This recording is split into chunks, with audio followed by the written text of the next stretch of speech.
we are gathered here today to pay our respects to someone who was dear to so many of us. Just as the Israelites wandered through the valley in search of bountiful Hey, man. Nah, I can talk.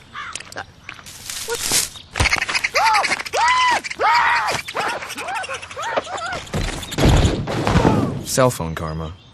It's real. Kyocera.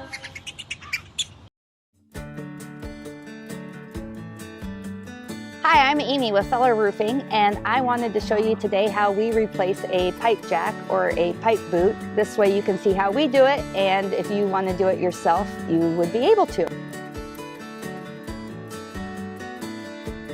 First thing we have to do is get the old boot off.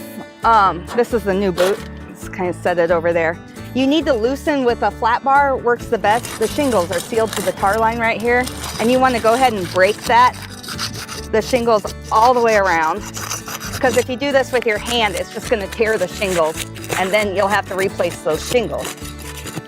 And this way, see, that one's already starting to, yeah, there we go.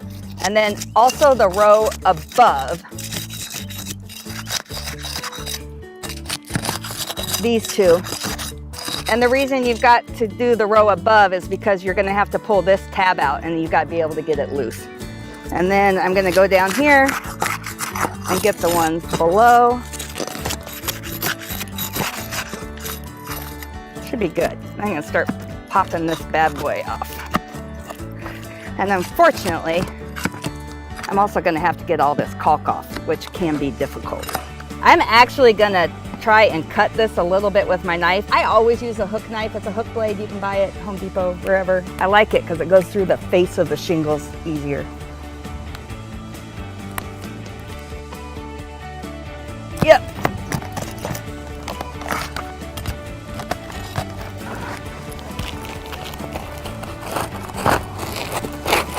And use force. There we go. Then I'm going to need to remove whatever shingles I'm going to replace. And honestly, there's been times when I've been able to slide that boot in here and reuse the existing shingles, but and I probably could with this one, but I'm not going to, just to show you how you would do it, and get rid of any nails that aren't serving a function right now because we pulled them loose. So I'm going to pull this tab out, and I'm going to take it back 2 slots. Just because a single tab isn't super strong and wind resistant, but 2 is. So,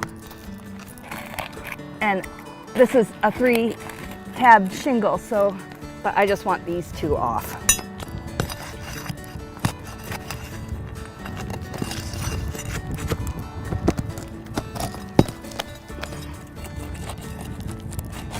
There we go. Got it out. So I'm going to take my boot, and they call this a 3-in-1. If you leave it just the way it is, it's for a 1.5 inch pipe. This little ring in here, you pull out for a 2, and if you had a 3, you'd pull it all the way back to here. I'm going to get it started with a knife, but you got to be careful not to go down into the next ring, or you'll break your seal when you're using that knife. And pliers work really well too to pull this thing out of here. Ta-da! Okay, then we're gonna slide it. This one has writing at the bottom, so that's how I know it's the bottom one. But it kind of slopes in that direction with the high side on the bottom side of the roof. And gently slide it over so that I don't knock out the next ring. And pull these back. So now we want to replace these 2 tabs. This is a 3-tab shingle, and we only need 2 tabs. And I cut them at a bit of an angle, because I think this is going to be the top, and when you cut it that way at an angle, it's easier to slide it into the old shingle. So just slightly, not a lot. And get rid of that. There we go. Then we can slide this up and in here. But actually, you know what? We got to cut out this pipe first. So how I do it is I mark where I want it to hit. So I'm going to line it up with this shingle, because basically we've got to cut a ring out of here, right? And we want it to be exactly right. So I'm marking my edge way down here because that's my widest point. Okay, So I just notched it so I know where it goes. And then I put it like on the row it's gonna be on to see how high I need to cut it up. And I'm gonna put that mark in between my other 2 points. Here's my 2 sides, and I'm just gonna cut this out. There's artistry involved in being a roofer. And I'm being careful not to cut the shingle below this.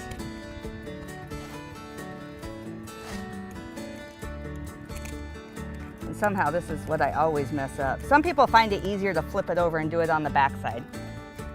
But then you need a straight blade instead of a hook blade on the back. So I can kind of test it without sliding it in there to make sure I like it.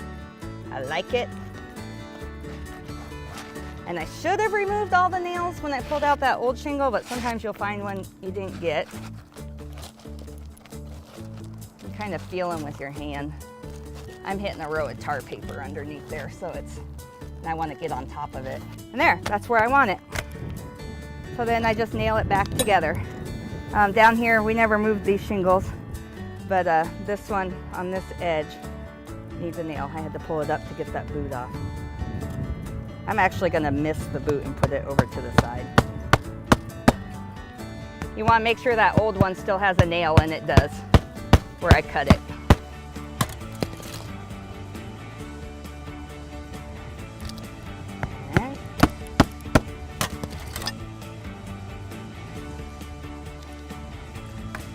So that's gonna nail in my new shingle. Most people put 3 nails in the base of it to hold it in. Some people don't because it's already held in by the shingles, but it's probably a good idea to get some in there. Then you have to use sealant. Any tar line that I broke that's an old tar line won't reseal again. So I'm gonna take my sealant.